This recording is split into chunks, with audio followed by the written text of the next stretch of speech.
Hi Puneet, how are you? Hi, hi. Hi, how are you doing? All well?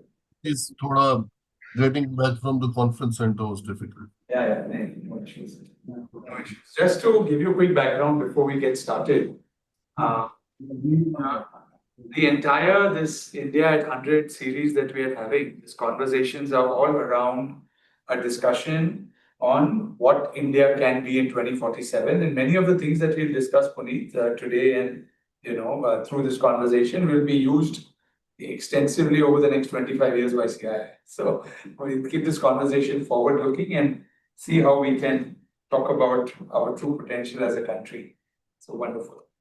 So Aparna, So, let us know when you're ready to get started. We can. Thank you, everyone, and thank you for joining us today. On behalf of India at 100 Foundation, a CII initiative, it's my privilege to welcome you to the India at 100 Marquee Fireside Chat series, I Have a Dream. And it is my true honor to welcome our guest speaker for today, Mr. Puneet Chhatwal, Chairman of CII's National Committee on Tourism and Hospitality, and MD and CEO of IHCL.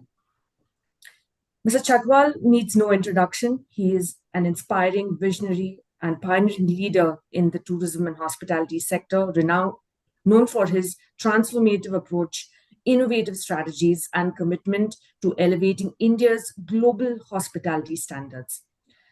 I'm also honored to welcome Mr. Rajan Navani, Chairman of CII's Council on India at 100, who will be in conversation with Mr. Chatwal, sharing insights on the theme India at 100, strengthening India's soft power through tourism and hospitality. With this, I request Mr. Rajan to take over. Thank you. Thank you, Aparna, and very warm welcome to you, Puneet. We are here on a subject that I know you are truly passionate about.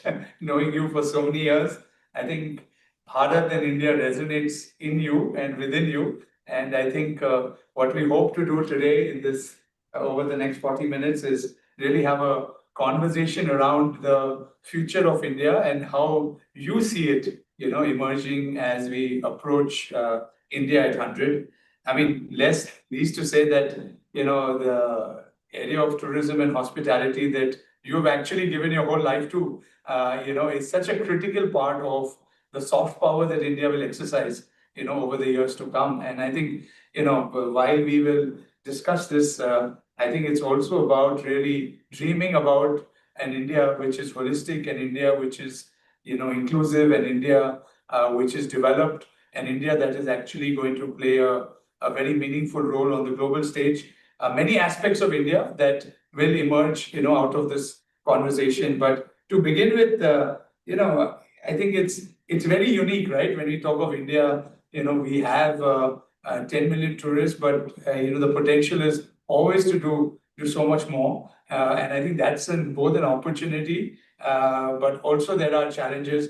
But keeping that aside, as we begin this conversation, 20, 25 years is a big journey. It's a long journey. But if you were to really see tourism and hospitality shape India's soft power over the next 2.5 decades, what do you think that sets us apart, and what is it that we should be focusing on to make that happen?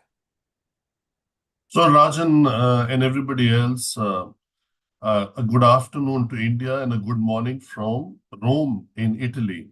This is concluding session actually of the World Travel and Tourism Council's annual summit, which is around the World Tourism Day. And we have had a good discussion, not only about tourism around the globe, but important new emerging destinations like South Asia, Africa, etc., that are coming. So it's a nice day to discuss because it's around the most important summit on the tourism front. Now, what you said is what could be the opportunities. I think over the next hour or so, we can discuss a lot, but let me start with something which is a bit taking us back into history. So, number one, when India became independent and was beginning to grow, tourism obviously was not a priority. But in the last 5 to 10 years, a lot has changed. Not a lot has changed only within India, but also Indians traveling abroad. So a lot more is happening in this front as people have also gone through a pandemic. So that's the second thing is, the world changes after a historic event happens. And that created a lot of new uh, overnights, new travels with those buzzwords like you only live once. And it changed the whole perception of the sector. Number two is the growth in business. As the GDP grows, as the businesses grow, as the tier two, tier three cities grow, the travel will grow. If India orders 1,200 planes, they are not coming to get parked in some airport uh, amongst various airlines. So I think this connectivity is growing, road infrastructure is growing, renaissance of train stations is happening. So a lot of this is creating the right platform for the future of tourism. Number three is India's gaining importance on the global stage. It is becoming more and more relevant for business delegations to come to India, the government delegations. They're increasing by leaps and bounds. Many new countries are actually visiting India, which have not visited in last 10 years, 20 years, or even 30 years. So let's say example of a country uh, in sub-Saharan Africa like Angola. So these kind of visits are new and they are also creating a lot of demand. Number four, I would say, is India's hosting of G20 has sent the right messaging and the right kind of images around the globe, making India a very attractive destination. So fifth is India as a destination for weddings. A lot of NRIs are beginning to come to India, but now I see that why not? Why only people of Indian origin? Others could also come. Just like Indians have been going to Thailand or Vietnam for destination wedding, India could be a very good destination for events, weddings, etc. Then what the Honorable Prime Minister said about Heal in India, I think our medical infrastructure, our facilities that we provide could help people combine a holiday and still get their treatments done. So, and the spiritual part of it, I think with the new temple which has come up in Ayodhya, with the existing ones, which are very strong. I mean, if I just look at the importance of the holy city of Banaras or other centers, the growth is immense, and I think all these are factors that are contributing towards a different future for tourism in India versus what we have seen in the decades that have gone by. I think you raised so many good points there, Puneet, and covered a gamut of issues. But you mentioned Thailand, you mentioned other countries. If you look today, countries like Spain, Thailand, Japan, UAE, England, Paris, which are cities. There is something that has allowed tourism and all to grow over the years, right? In all of these countries, for some reason we hope to therefore accelerate that growth in India over the next 2 decades. So if you were to look at what could be those one or two important things that need to happen, right, to make that catalytic shift happen, is there something that comes to you, top of your mind, given where you are today? There is not that one thing, but I'm glad you said Paris and Rome. And there is a very famous saying which says Rome was not built in a day. And I'm calling actually from Rome. So there are several things that we can do. I think what we have said and given and shared with the government as CII also is the 6 key pillars, in which I would say the policy making. The policy making around tourism could become more attractive. The center could give infrastructure status, which was announced in the Honorable Finance Minister's speech on 1st of February, about 50 new destinations to get that harmonized infrastructure status. I think that work is on identifying those 50 destinations, but I would just open it up to all. Why just 50? There is infrastructure status available, but there are a lot of caps in the terms of the population, kind of investment, the amount of investment. I think why treat this sector differently? Because it can be a very big multiplicator of job. Same thing at a state level, getting in all states and union territories industry status. Half of them have not done it in the last 3, 4, 5 years, but if the other half could follow, would be great. The second P of the six P's pillar would be the planning. I think on that front, we've been doing very well in terms of connectivity in rail, road, air, travel, etc. I think we can only expedite that. But it would be fair to say a lot of work has happened on that front. Then obviously, the third is the place. This developing new destinations. You cannot just keep going back to Goa and add more and more tourism in Goa, because tourism also has to be sustainable. So I think developing new destinations, which hopefully will be covered with this 50 new destinations that are being identified. Then skilling of people. A lot of work is happening on the people front. That's the fourth P. And we will need to have a future-ready workforce. A lot of people left this sector during pandemic because it was perceived that if you are working in customer-facing sector or in a touch sector, you could get COVID. So a lot of people left the sector. So we have to catch up on what we lost and build the workforce for the future. Then obviously the processes.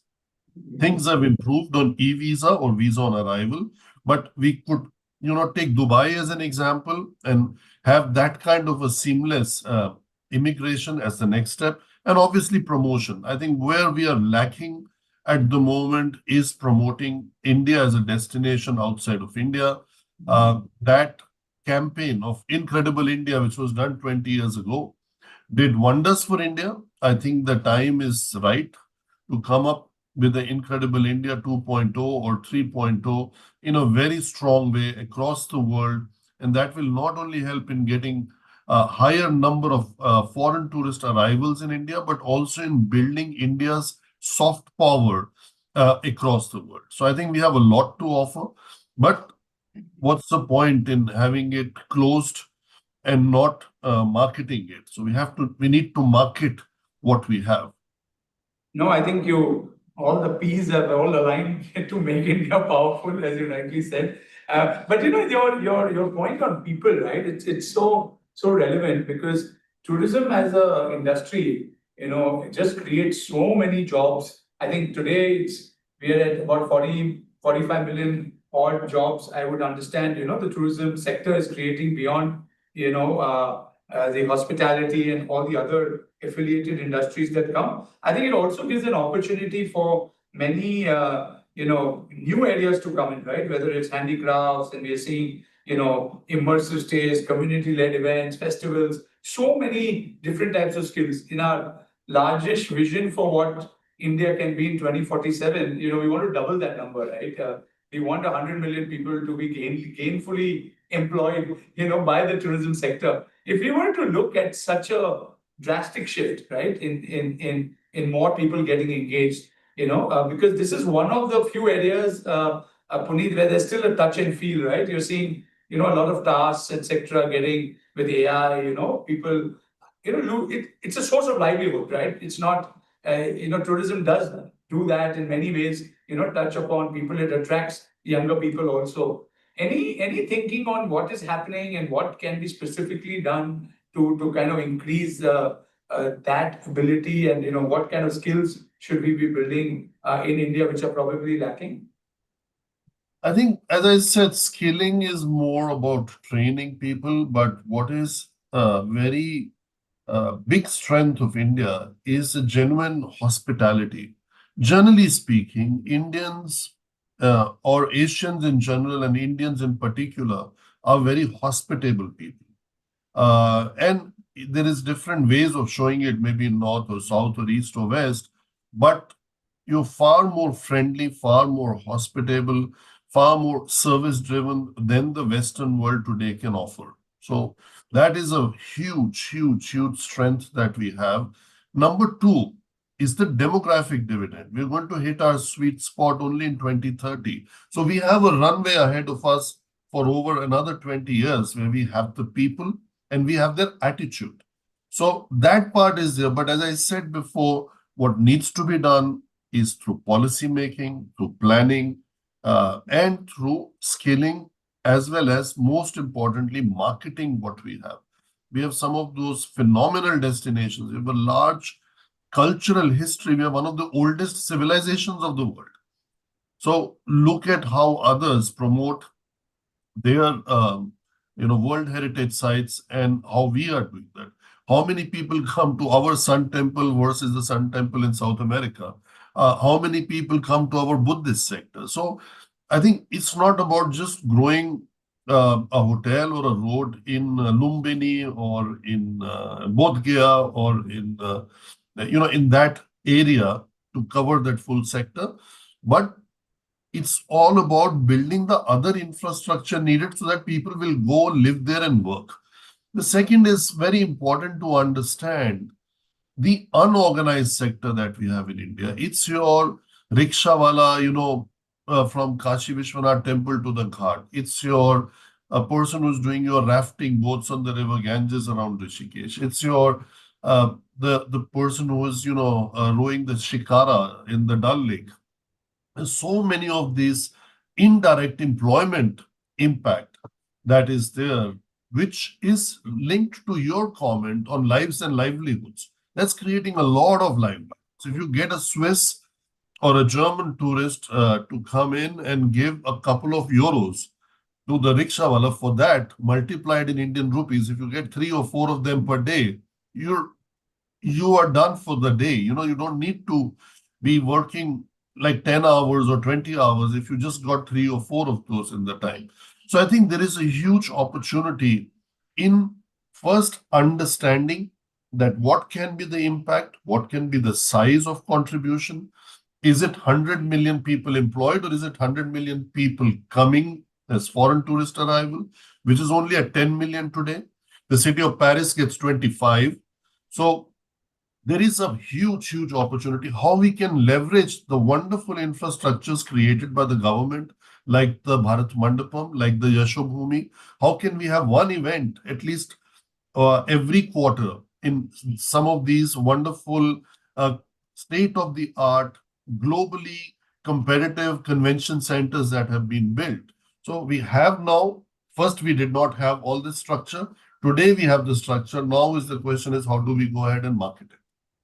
No, and tourism is so critical, even as we talk about our other two soft powers, specifically around India at 100, which is the arts and culture and sports, right? Like today, if you see sporting events are again becoming, the Middle East is a great example where you're seeing lots of tourism coming, connectivity improves around large global events, right? That happen. And to your point, that India, once that infrastructure starts coming up and the ability to host, large number of foreigners as they visit India, that can change. I think our domestic tourism is again a big part that can, contribute significantly. So completely aligned that there are many factors that will need to kind of fall in place. And as I always say, this India at 100 is a marathon with 400-meter sprints. So maybe we take 5 cities and, see how that can do the Bharat play, what you rightly said, the 50 destinations. And it will be something that will enable us to create that, that world-class experience.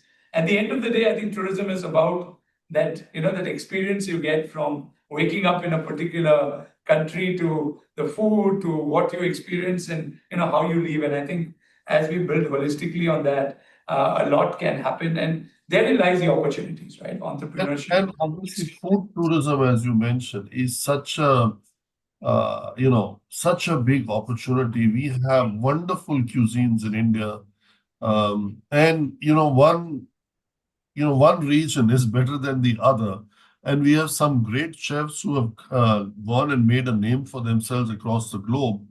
And there are many destinations around the world. Actually, one of my favorite ones is San Sebastian in Spain, where you just go for a foodie weekend to just try out different kind of famous restaurants. I think it has the highest Michelin star restaurants for the size of the city. So I think we don't need really Michelin stars, but we have such wonderful chefs uh, who have put this profession on a totally different platform. And imagine like people actually traveling for a weekend just to dine. I Yeah. mean, this is coming, whether we want it or we don't want it. It's actually happening as we speak, but it will keep becoming more and more prominent, and people will actually drive to destinations to experience good food.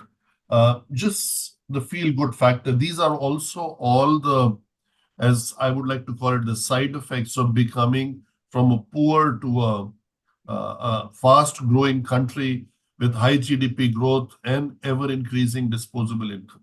Yeah, and we have multiple Indias, right? So every time 100 million people go up the ladder when it comes to per capita earnings, it's unlocking a new opportunity for many more to come in. And I think food is one thing that can cut across that entire value chain, not only for India, but even, globally. You mentioned Look at another something. example, Rajan. Sorry to interrupt, but look at another example like wine tourism. I mean, when I was in a hotel school, we used to have colored water in bottles because we did not have wine. The only wine there was one brand from south of India, and was difficult to compare. But today, the speed of the improvement in the wines that we are making, let's say around the Nasik area, is phenomenal. Um, it's not there where Bordeaux and Burgundy and Californian wines would be. But again, what has changed in the last 5 years, 7 years is phenomenal. And those wines are very good wines. I mean, there's nothing you can say about it, and at a very compelling price. So even that is an opportunity, not only having those as something to indulge in, but also as something which you could export and make a big business out of. Yeah. No, and there's a reason why the United Nations, as you rightly said, celebrates this World Tourism Day, right? Because it helps, integrate the world, in ways that, nothing else can, right? Because you come, you have a wine, you experience the food, the hospitality. It builds bridges, right? It strengthens, understanding between people. Ultimately, all the problems in the world today can be solved with a stronger human connection. And I think tourism plays a big role there. Yeah, and also yesterday, the Minister of Italy addressed us, and she said like 30% of their GDP is coming through tourism. Yeah. And they want to, keep investing in this business. And they were the very big sponsor of this World Travel and Tourism Summit. So why are they doing this? Is just to get more and more prominent place and not to just keep, uh, you know, living in the past because you have the Colosseum and because you have all that Roman history. So people will keep coming. No, they are promoting it very strongly. Yeah, yeah. I think that's the one part that, as a country, what you rightly said, we have to take more stories out, right? Ultimately, we have become a very strong content industry, within India. Now it is about seeing how Indian stories can go out, to the world, because as people see stories and they look at that, it attracts them to come and, be a part of the country and experience that.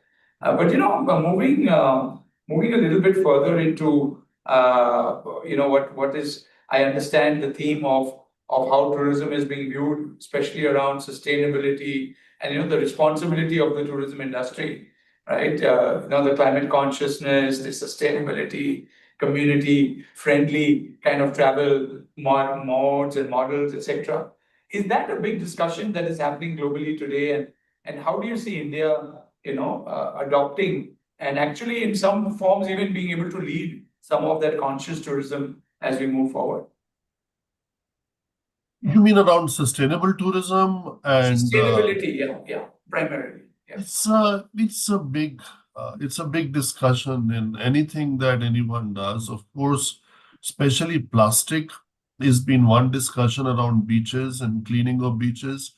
But getting rid of complete single-use plastic, um, making more, environmental friendly destinations. Um, I think sustainability is at the core of any business unit. Everybody wants to be carbon neutral, but mostly those goals are very much, it's not like in 5 years from now. Most people are talking about 2045, 2050, but the need of the hour is to do something now. And I think tourism has done well. They're on the forefront of it.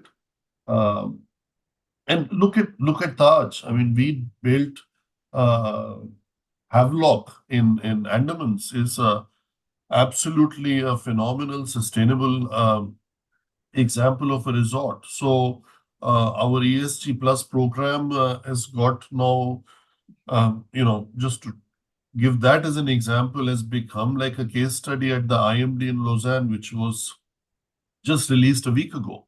So I think we are doing a lot, especially the listed companies in India are doing a lot in tourism and outside of tourism. A lot of our other Indian chains are in hospitality chains are at the forefront of responsible luxury. That's the claim. For example, ITC has had for so many years. So I think getting Check certified, number of hotels that we have in that band is also phenomenal. So I think generally a lot of work is happening, but because of the backlog of the past, it cannot happen fast enough. So we need to expedite, just like on the backlog of infrastructure from the past. We need to, as a world and also as a nation and as a sector, we need to put more and more effort around it. I think responsible tourism is what you also kind of alluded to, and I think taking that down into people's behaviors, right? Even when they engage with any tourist activity is so critical. Like what you rightly said, plastic, etc., are going to be big drivers of some of those changes.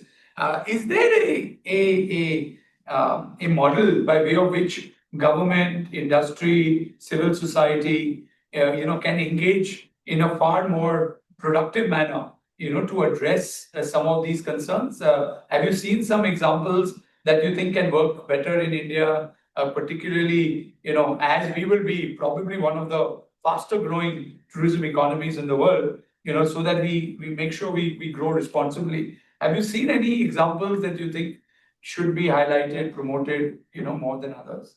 I think most important is again building some policies around it in terms. It starts already from the construction materials you use. It's also preserving heritage. In my career, I've seen the reunification of Germany happen and the whole integration of East Germany into what was the former East into the Federal Republic of Germany, and how that infrastructure was built, how the buildings were, kind of made sustainable, how heritage got protected instead of, demolishing it, how those 300-year-old, 200-year-old buildings now look so fascinating that the former East from many parts of the former West is far more beautiful. It's so difficult to, imagine that this could have happened. So I think each country and each policy making initiative has to be built around our reality, not what Germany did and what France did, but it comes, if you want to have sustainable growth and the best of the growth as a consequence, then the policy making helps, which should not be changed every second, third year. You have to have some form of incentives, also driven by tax income, so that flows into those kind of initiatives. We have used the best practices at Taj. We have used IFC from Washington and Siemens as a project to make our buildings, more sustainable, more environmental friendly. It's a project which is ongoing. We finished the first round of around 10 plus properties. Now the second round of 10 has started. So it's always work in progress as we speak. And I think there is nothing like one size fits all. Basics we have all signed up to. So So we signed up to the pledge of basic sustainability measures across the globe. So all major chains have signed up to it. But as I said, the basics some of us were doing already for last 20 years or so. But there is broader alignment across the globe, but there is much more that can be done, is being done, but we need to add more and more people and do it faster. And you bring in Taj here. You have had that experience in Germany, global experience before you came in here. And of course, as India's story goes, how do you see Taj at 47, 2047? Taj at 47. Firstly, I'm very happy to see that in the last 5 years, we've been consistently rated as the world's strongest hotel brand and India's strongest brand across all sectors, which is not an easy feat to achieve, especially because we got COVID in between. So a lot of that also comes by doing the right things, but also marketing it right. So that way, I'm very pleased. But I do see Taj as some form of, like an icon. It's not just the crown jewel of Tata Group, but it's the crown of India. And Taj plus another 5 to 10 brands from India, which will be on the global stage as what India would be known for. So I think already it's happening, and we don't have a plan to take other brands outside of India, but we want to get to good destinations, good gateway locations across the globe. And we are opening soon in Frankfurt, our first hotel on continental Europe. But it will follow with some other interesting projects, whether they are resort destinations where Indians like to go to, whether in Southeast Asia or in African continent, more safaris, gaming. We signed up on the Kruger National Park 2 projects. Very soon we'll be announcing more. But as a listed company, I cannot announce it in a webinar. First, we have to get it legally signed. But it's exciting times because today we are a net debt-free company and we have cash reserves, and we are not going to do single asset acquisition. But if we have to put a bit of skin in the game to secure great assets for the next 30, 40, 50 years, then we are in a position to do so. I think that is the very important thing, is our capital allocation strategy, as guided by our chairman and the rest of the board, has worked very well for us. And Taj has gone from strength to strength, especially Rajan. I would also say in another few weeks, I'd like to invite you to the relaunch of the chambers at the Taj Mahal Palace in Colaba. We did that in Delhi, and we opened a new one in Bangalore. And on our next trip, if we both end up going together on that CII mission to London, so London would have doubled in size, the private membership club. So a lot of investment has gone into our iconic assets. They also need a continuous upgrade, and that is something which gives us a lot of confidence, because this has been happening over the last 6-7 years consistently, because iconic assets always require investment. Look at our hotel in London. When you start from one corner, by the time you get to the next, the where you started is again ready for renovation with the kind of usage that it has. So we have our own set of opportunities because we have these iconic assets, but the challenge is also maintaining them, making them more sustainable, making them state of the art. It's a continuous investment, and we have done that through our internal accruals, and that is very good without taking on new debt, rather paying off the old debt that we had. So I feel very positive. To answer more specifically where I see Taj at 2047, Taj at 2047 will be around 250 hotels. It's around 135 today. And of those 250, it is not the quantity, the quality of assets that we'll bring in will take the brand to a different level, like we did in the recent years with the Taj in Rishikesh, or the Taj Chia Kutir in Kurseong, or more recently the Taj in Puri. And as we speak today, we have opened our fourth Taj in Udaipur. Can you imagine a city of Udaipur has four Taj branded properties, and it's called the Taj Lalit Bagh. So we had the Taj Lake Palace, then we had the Taj Fateh Prakash, then we had Taj Aravali, and now Taj Lalit Bagh, besides the Ginger and other properties that are coming up. So, and each one of those assets is differentiated to the other. So that is something which is very unique, and Taj has also taken over, like in the city of Udaipur, we were talking about the catering of all the events in Jagmandir. So basically, anything and everything happening around the lake is really so dominated by Taj. And that is good because that's what you need. No, and the more you have, more Tajes you have, the more of India's stories get, unlocked and unfolded in these properties. I was in New York to your Taj just a few days ago, and looking at the history, what you said, one makes a preference and a choice to be there, right? I mean, when people travel, and I think it's such a great brand for India because when people actually talk about India and from a tourism, they talk of Taj Mahal, they talk of Taj, the hotels, it's an integrated brand, to what India represents. So great to hear what. Yeah, phenomenal. And I think a great opportunity which I see for Taj will be making our Palaces brand a global brand. So the Taj palaces, which are today confined to India, could be something which becomes interesting for the world. There are palaces in the western part of the world or in Southeast Asia, and I think we will look very carefully into those opportunities because that is our competitive advantage. Nobody has that set of properties like the Umaid Bhavan or the Rambagh Palace or the Lake Palace or Falaknuma, etc. These are very, very unique kind of assets, but there are many such available in Europe too. So why not?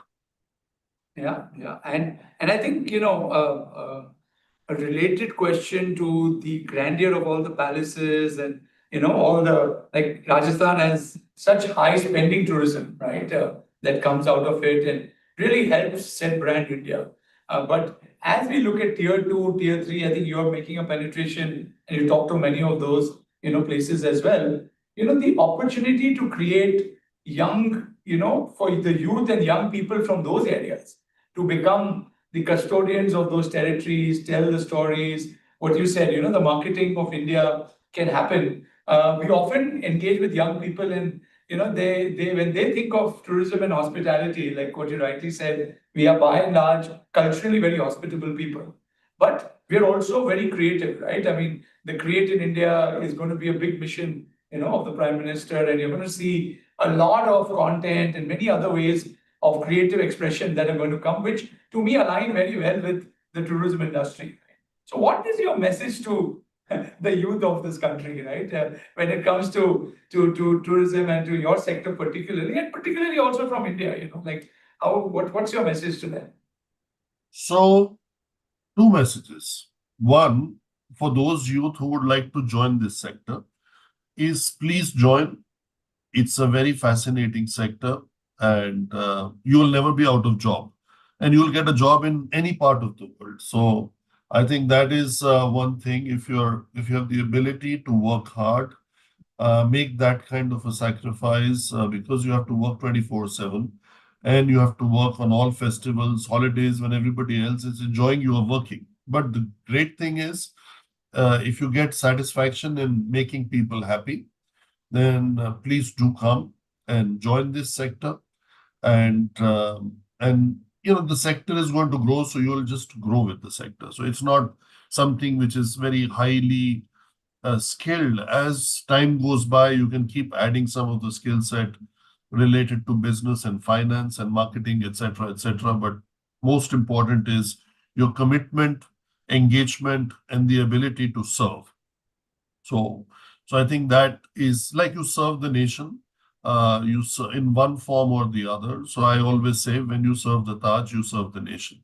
So that's one. The second part is travel makes you more aware and it makes you culturally solid. So whatever time you get, whatever resources you have, travel as much as you can, because the knowledge in a book is a knowledge in the book, but the real experience of being in a place with the people and the interaction makes you a more holistic professional and an individual. So I would always encourage people to travel, try out new and different things.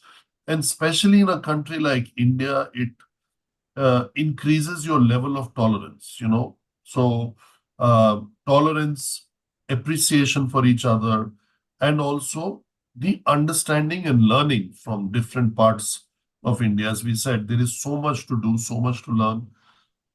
You know, the Northeast is so different to the rest of India. The south of India, some of those places are so different, their customs, etc. You get to Kashmir is so different. So Leh, Ladakh, it's every place is so different. And if you even get the ability to travel abroad, also do that. I'm not saying confine yourselves to India. And this is one sector which enables you to do so, because your job might take you out of India very easily. So, and it could be a lot of fun. So why not? I have enjoyed. 81 is when I went to hotel school. I'm 44 years later. I'm not regretted for even 44 seconds. Why did I join this sector? What an inspiration.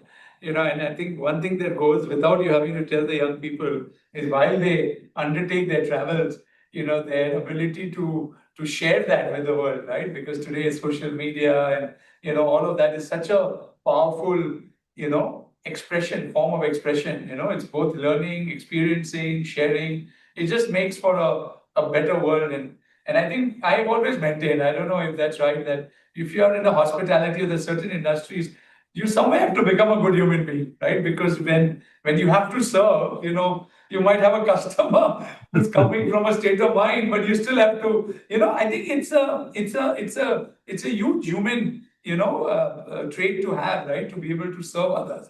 And I think again, it's a wonderful way to showcase India and actually enable us to become, recognized in the world. Puneet, we often talk of, India becoming a superpower, and I often say we will be a super partner to the world, right? We may not become a singular superpower, but we will be the ones who will power the world in whatever shape and form. And I think this soft power through hospitality that young people can take around the world, because that skills are actually so easily exportable, if that were to happen. But no, great points, there. And I know we can keep talking, but I'm also conscious that we are really out of time. But I'd like to end with asking you one question, Puneet. And this is a hypothetical question beyond tourism and beyond hospitality. That when you wake up on 15th August, 2047, and you look around you, I'm presuming you'll wake up in India.